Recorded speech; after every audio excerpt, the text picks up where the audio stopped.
Esta noche estamos aquí para ser usados por Dios, para abrir puertas que están cerradas, para abrir posibilidades, para cumplir expectativas, para adueñarnos de la esperanza y entrar donde a veces el enemigo y la carne no quiere que entremos. Estamos aquí para abrir puertas que nos hagan libres, y con el poder de Dios vamos a hacerlo. Hoy estaremos hablando del primer viaje misionero de Pablo. Estamos terminando el primer viaje misionero de Pablo. Ya empezamos a hablar hace unas semanas en el capítulo 13 de Hechos, y ya vamos terminando el capítulo 14.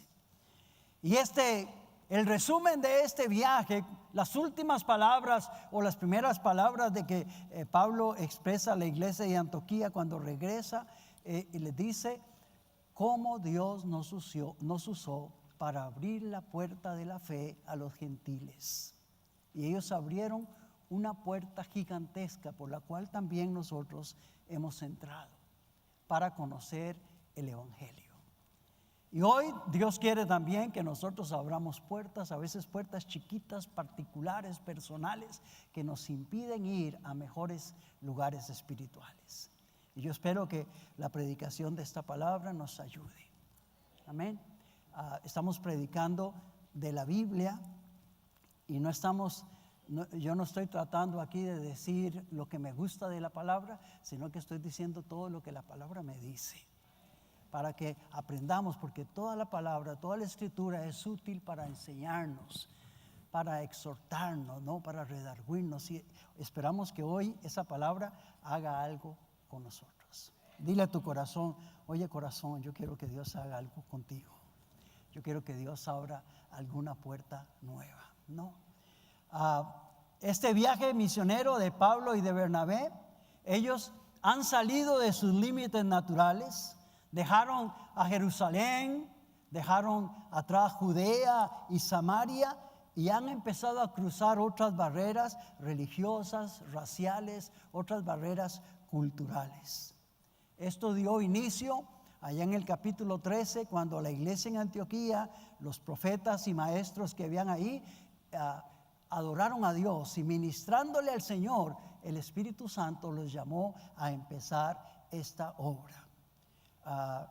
Ellos siguieron adelante con la obra que le había sido encomendada a los primeros discípulos que vimos en Hechos 1:8, cuando les dijo: y ustedes me van a ser testigos. Y ahora ellos están siendo testigos del poder de Jesucristo a nuevas zonas, nuevas regiones. Están llevando la palabra donde antes no la habían podido recibir.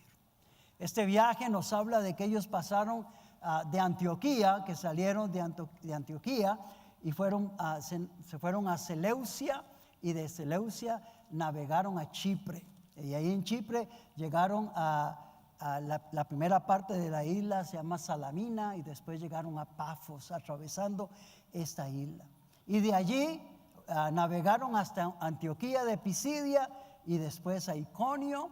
De allí los apedrean, los dejan medio muertos, y de allí huyen a Derbe y a Listra.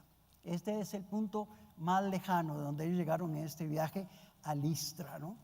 La semana pasada vimos como allí en esta ciudad los habían confundido con dioses y les iban a hacer sacrificios, ¿no? Y ellos tuvieron que demostrar que ellos eran hombres como ellos para que no les ofrecieran sacrificios. Diciendo estas cosas, dice el versículo 18, donde vamos a empezar a leer hoy, del capítulo 14. Diciendo estas cosas, difícilmente lograron impedir que la multitud les ofreciese sacrificio, ¿no? Ellos les dijeron que ellos eran representantes de Dios y que estaban aquí para que ellos se apartaran de aquellas vanidades y se volvieran al Dios vivo, pero difícilmente lograron convencerlos, ¿no? Y ellos insistían en ofrecerles sacrificio. Entonces vinieron unos judíos de Antioquía y de Iconio, que persuadieron a la multitud, y habiendo apedreado a Pablo, le arrastraron fuera de la ciudad pensando que estaba muerto. Pero rodeándole los discípulos, se levantó y entró en la ciudad, y al día siguiente salió con Bernabé para Derbe. No les fue fácil convencerlos de que ellos eran seres humanos y que no eran dioses, que no tenían que ofrecerle sacrificio.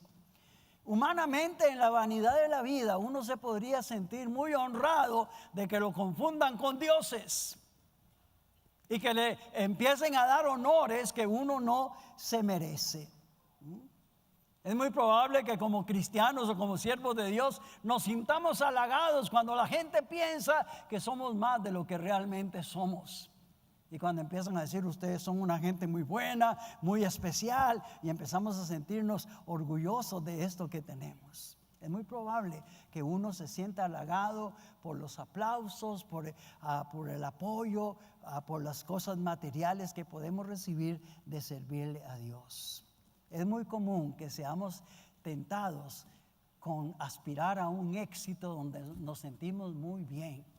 Hasta pensamos que esa es la finalidad de la vida algunas veces. Y pensamos que tener ciertos éxitos que nos hagan ser felices, que ese es el punto culminante de un siervo de Dios, que ese es el estado óptimo donde decimos, oh, ahora ya soy alguien porque ya me reconocen, entienden que yo soy un siervo del Altísimo, que tengo poder y que tengo autoridad. Y aquella actitud de la gente hacia nosotros nos puede llenar de cierta vanagloria. Para Pablo y Bernabé, que puede ser que en el fondo estaban sintiendo algo, de decir, qué tremendo, ¿no? Y tenemos que luchar para que crean que somos seres humanos, ¿no? Todo toma un giro de repente, da vuelta, y en un momentito todo aquello cambia. Dice que vinieron unos judíos que, lejos de considerarlos dioses, pensaban de ellos que eran falsos profetas, maestros que andaban enseñando una doctrina falsa, y empezaron a hablar mal de ellos a aquella misma multitud que hace unos momentos lo querían convertir en dioses. Y estos ahora los persuaden, los convencen de que no solamente no son dioses, sino que son malos, que son falsos. Y aquella gente se enoja, esos presuntos admiradores se enojan con ellos y sacan piedras y los apedrean y los arrastran. Y en lugar de ofrecerles sacrificios, ahora le dan un sacrificio de piedras, de pedradas.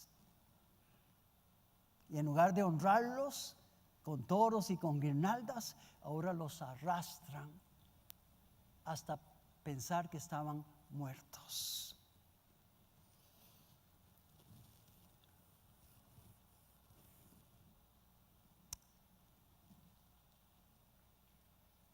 Los creyentes podemos pasar de un estado a otro rápidamente. Y podemos pasar de un momento de gloria y de sentirnos que somos los conquistadores del mundo y que todo lo podemos ser, hasta pasar un tiempo donde la gente nos desprecia. La misma gente que nos ama de repente nos desprecia y nos dice que no somos nada, que no valemos nada. Y llegamos a estar en una situación así, apedreados, humillados, ofendidos, arrastrándonos. La vida no nos garantiza que vamos a estar siempre bien.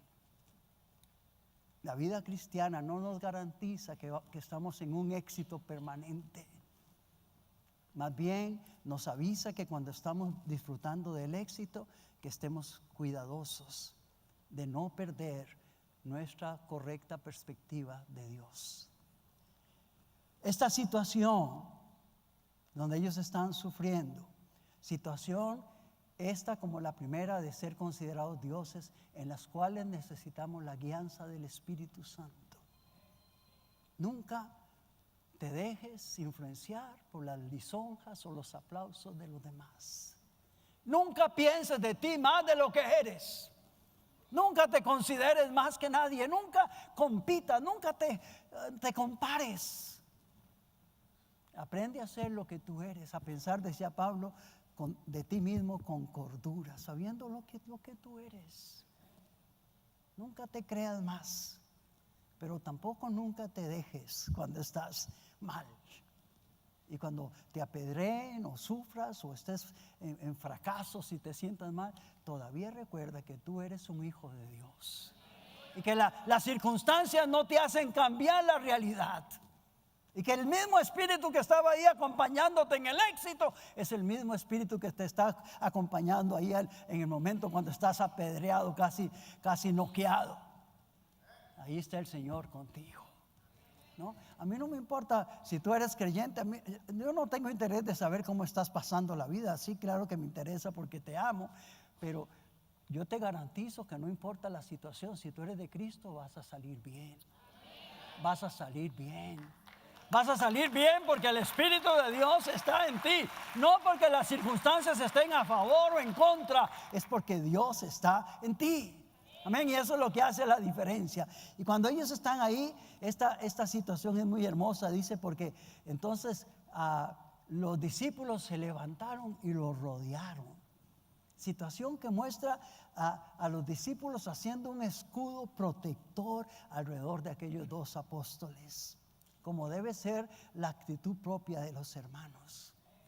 Cuando alguien está golpeado, fracasado, cuando alguien está atacado por el enemigo, cuando alguien está en el suelo ofendido, es tiempo de hacer un círculo protector alrededor de ellos y decirle: aquí estamos tus hermanos, aquí estamos, cuenta con nosotros. No solamente cuando vienen los aplausos, pero cuando están ¿qué serían los insultos? Estamos aquí contigo. Pablo se levanta rodeado por los hermanos y entra en la ciudad. En la ciudad de Listra, donde estaban pasando estas cosas. Y al día siguiente sale con Bernabé para Derbe. Y uno podría pensar que este es un buen momento para descansar, ¿no? No solamente estamos predicando, no solamente tuvimos que quitarnos a esa gente que pensaban que éramos dioses, no solamente ahora estamos cansados y apedreados, que no era que estaban jugando, aquella gente pensaba que estaban muertos. Este es un buen tiempo para un quiebre, un tiempo, un receso, un descanso. Ese es tiempo para ir a un lugar ahí donde haya aguas termales o algo, y que nos hagan unos masajes y recibir cierta recompensa por lo que estamos sufriendo por el Señor. Este es un buen tiempo de tomarnos unas pequeñas vacaciones, ¿no? Se miraba a Pablo Bernabé y le decía: ¿qué te parece? Nos vamos a descansar unos días, no sea que mañana sí nos maten, ¿no? Pero no, dice que ellos se fueron y siguieron en su mente y en su corazón con una firme idea, con una convicción que estaba dentro de su alma, dentro de su corazón. Vea lo que dice la Escritura en el verso 21 hasta el 23. Dice: y después de anunciar el evangelio en aquella ciudad y de hacer muchos discípulos, volvieron a Listra, a Iconio y Antioquía, ¿no? Se fueron a Derbe, pero no se fueron a descansar, sino que se fueron ¿a qué? A anunciar el evangelio.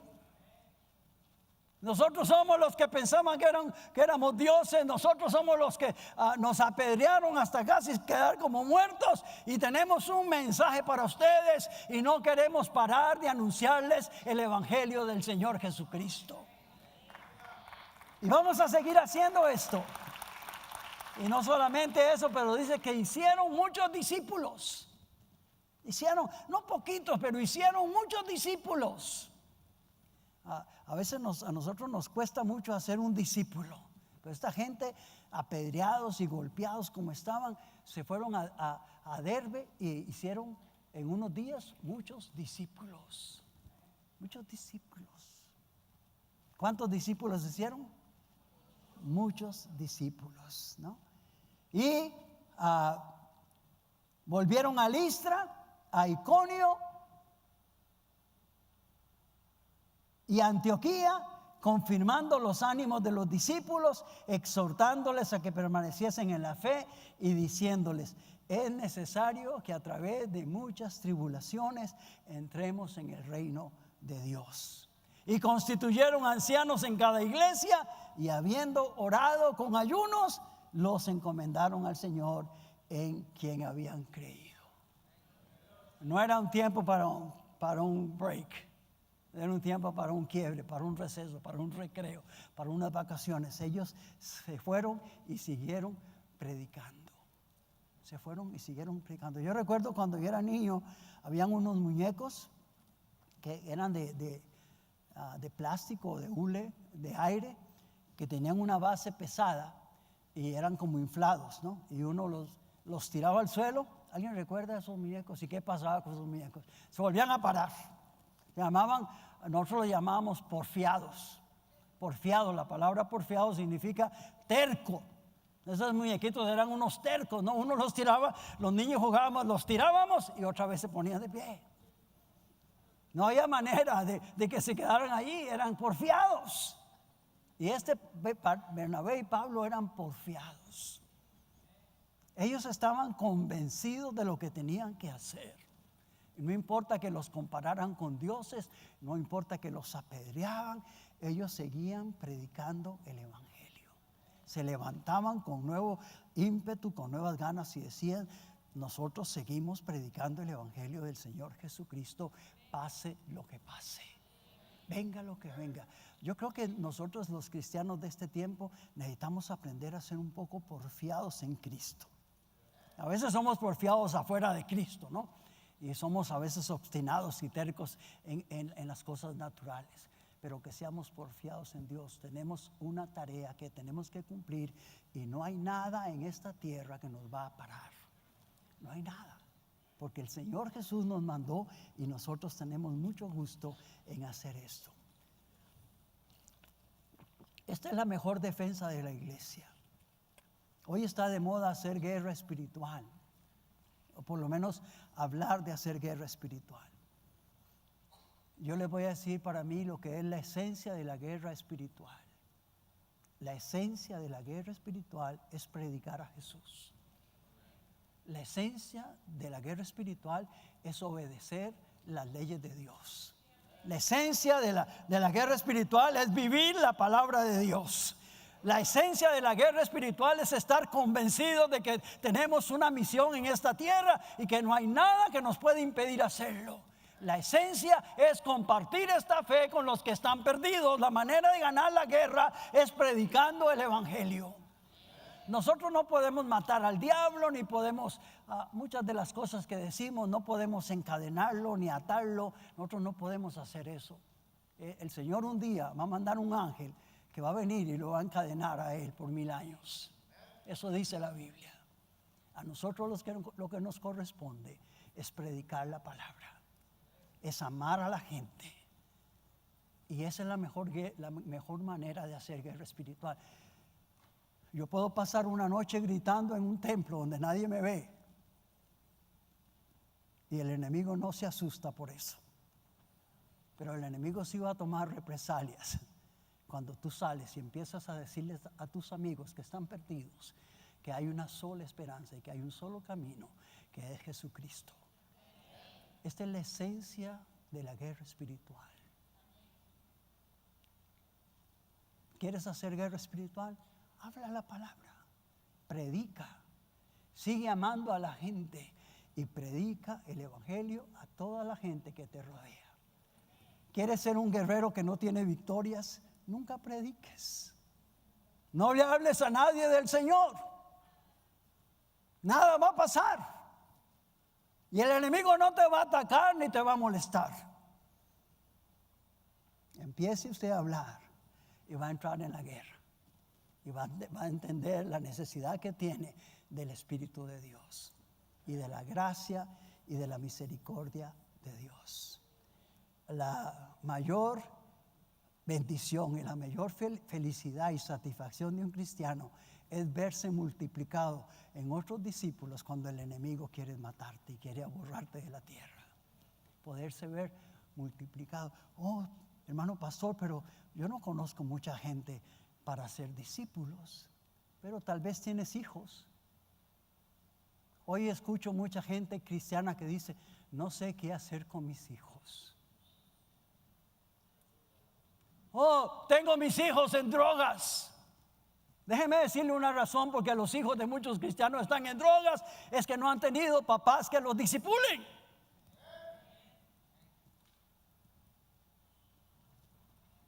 Que quizás oraban, iban a las vigilias a orar, pero que no le supieron presentar a Jesús. Decimos que la primera iglesia que tenemos es nuestra casa. Allí tenemos que empezar a ser discípulos. Tengo un esposo cristiano, pues empieza a discipularlo. Tengo una esposa que no es cristiana, empieza a discipularla. No, ya no tienes que pasar peleando con ella más. Tienes que discipularla ahora, porque tú eres un discípulo de Dios y tú tienes el Espíritu de Dios. Y para eso escuchas la palabra y para eso el amor de Dios fluye por tu corazón. A ser discípulos. No, yo no tengo mucha preparación. Estaba leyendo un día esto del endemoniado gadareno, que nomás el Señor lo libera y le dice, ve y cuéntale a los tuyos. Y aquel sin ninguna otra preparación salió a dar testimonio del Señor. No necesitamos grande preparación, solamente contar lo que ha hecho Dios con nosotros. Cuéntale a los demás y prepárate. Entre más te prepares, más tendrás que contar. Pero empieza con lo que tienes. No esperes ser millonario para dar ofrendas súper grandes. Empieza a dar con lo que tienes ahora. Hay gente que dice, si yo fuera millonario, compraría una iglesia. No espere porque muy probable no vas a ser millonario. Unos poquitos, ¿verdad? Pero puedes empezar a dar de lo que Dios te da. Y tus centavos con los de otros hacen millones. Tu esfuerzo con los de otros convierte en las comunidades, convierte en los barrios, las casas. Amén. Gloria a Dios.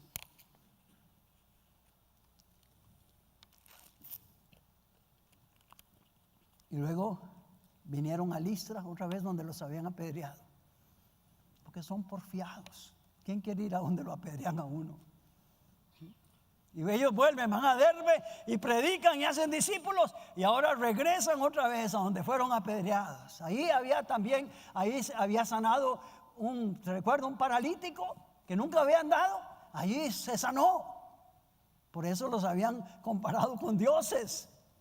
Y regresan, quizás querían saber qué había pasado con él. Y vuelven a Iconio y Antioquía. Estas ciudades eran importantes porque allí Juan los abandonó en el viaje y también porque allí se volvieron de los judíos a predicarle a los gentiles. Nosotros somos gentiles. Algunos de nosotros seguro quiere y piensa que es judío, pero la gran mayoría de nosotros somos gentiles. Dígale a tu hermano que está ahí, a menos de que no seas judío, eres gentil. Esa puerta se abrió para ti. Y los gentiles ahora somos iguales que los judíos, porque tenemos los mismos derechos delante de Dios. Cuando venimos a Jesús. Amén. Los animaron a seguir adelante y que se mantuvieran firmes en la fe. Porque era necesario entrar en el reino de Dios a través de muchas tribulaciones. Mire qué cosa. No le dijeron, miren hermanos, ustedes ahora en el Señor están seguros de que nada malo les va a pasar. Y ustedes pónganse bien y todas las cosas buenas les van a pasar. No, él le dijeron, van a venir problemas y es necesario que a través de muchas tribulaciones entremos en el reino de Dios. ¿Por qué yo digo eso en esta noche? ¿Será que quiero desanimarlos? No, no quiero desanimarlos. Quiero decirles que usted debe mantenerse firme cuando las cosas cambien. ¿Sabe que hay mucha gente que se queda en la mitad del camino porque dice, ya Dios no me está ayudando? Y hay gente que toma a Dios como un amuleto para que le ayude a que todo le vaya bien. Dios no es un amuleto para que me vaya bien. Él es el Dios, el creador de todas las cosas, que tiene un plan perfecto para mi vida y que tiene una palabra donde me enseña cómo hacer su voluntad. Y yo no soy cristiano para enseñarle a Dios que haga lo que yo quiero, sino que yo soy cristiano para aprender yo a hacer lo que Él quiere. Y yo no le digo a Dios cómo deben ser mis caminos, sino que Él me dice cómo deben ser los caminos. Y yo no le digo a Dios, yo camino solo en caminos buenos, sino que yo le digo al Señor, yo camino por los caminos que tú quieres que yo camine. Ayúdame no a cambiar mis caminos, ayúdame a cambiarme a mí para hacer un todo camino. Para yo ser una persona capaz de ir por cualquier camino donde tú me quieras guiar. Edificaron la iglesia, nombrando pastores y ancianos, y oraron y ayunaron por ellos y los encomendaron al Señor.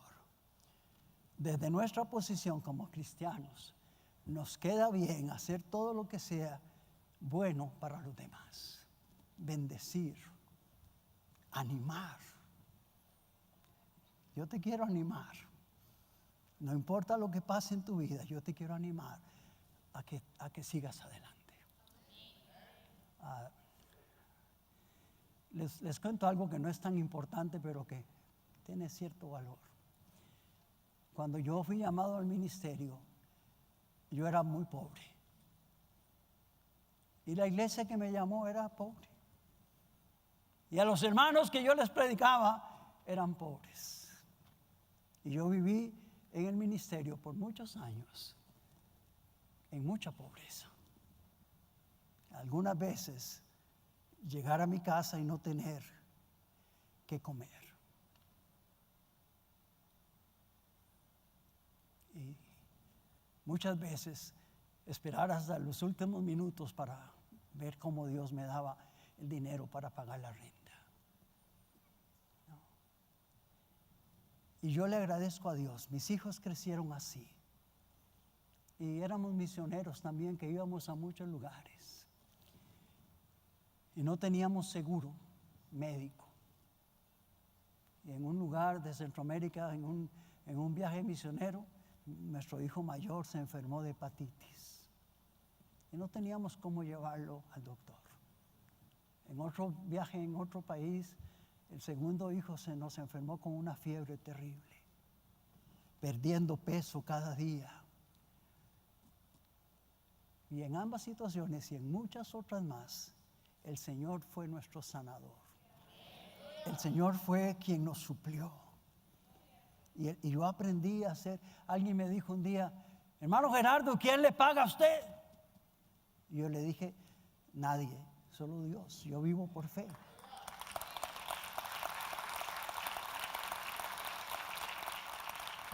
Hoy soy millonario. El Señor me ha dado miles de veces más que aquello. ¿No? Si tuviera que volver a aquellos tiempos, estoy totalmente listo para hacerlo. Porque yo no sigo a Dios porque me dé cosas. Seguimos a Dios porque Él es Dios. Y creo que el carácter del cristiano se hace fuerte y firme a través de esos pasos por tribulaciones. No le tenga miedo a los problemas, que de allí salimos más fuertes. Si tenemos el propósito en nuestra vida de seguir anunciando las virtudes de Dios.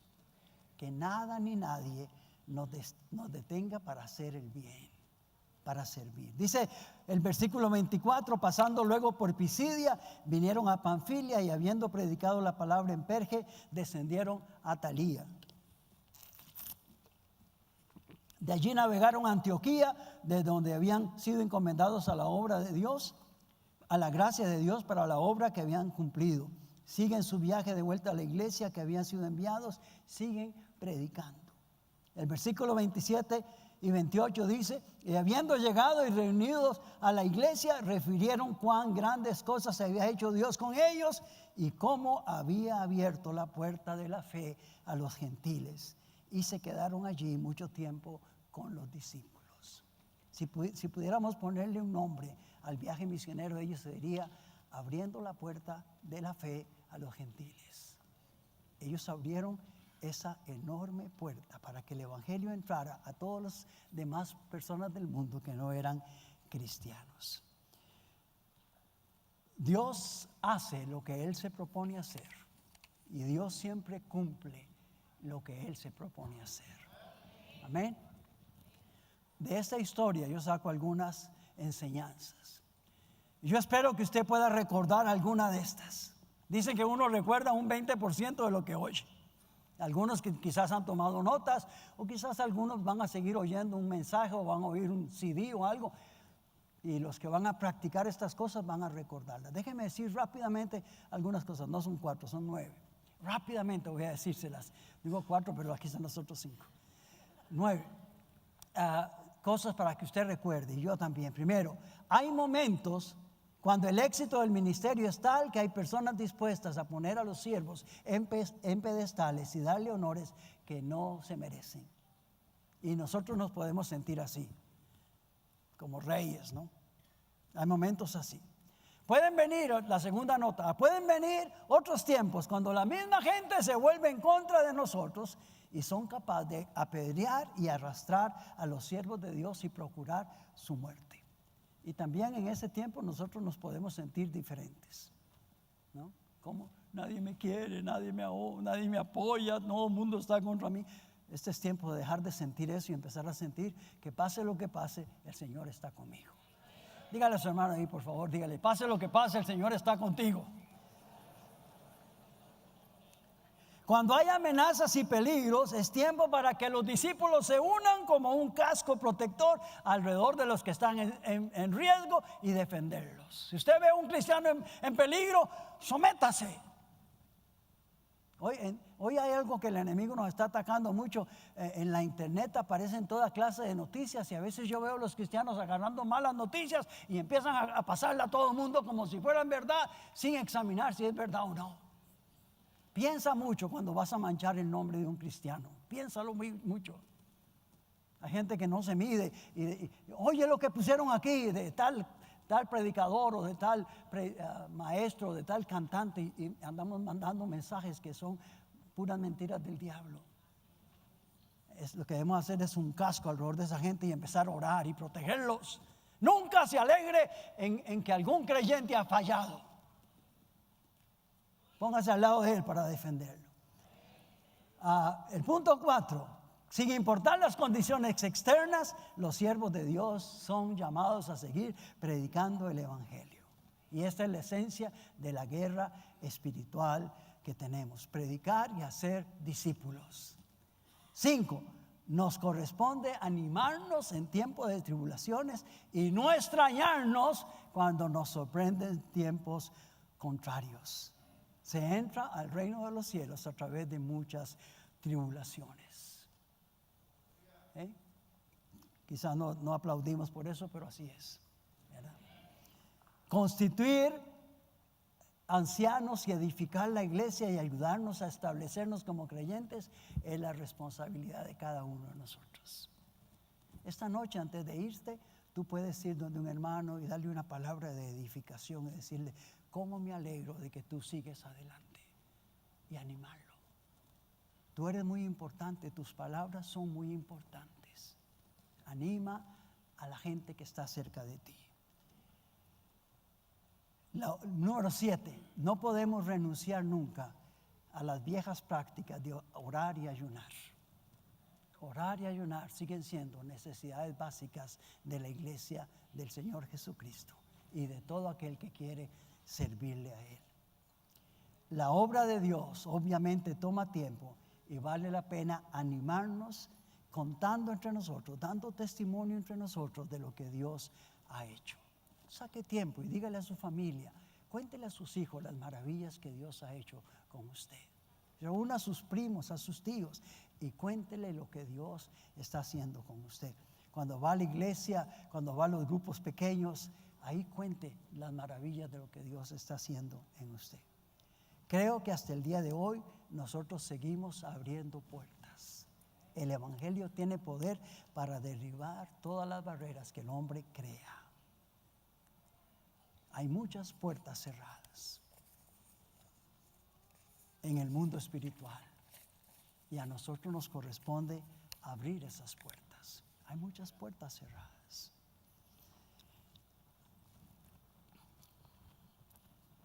Hay muchas relaciones rotas. Hay padres enemistados con los hijos. Hay personas que piensan, no sé qué hacer. Se cerró la puerta. No vemos la luz. Pero Dios está aquí esta noche para ayudarnos a abrir puertas. No sé qué hacer, decimos. Quizá lo único que tenemos que hacer es perdonar.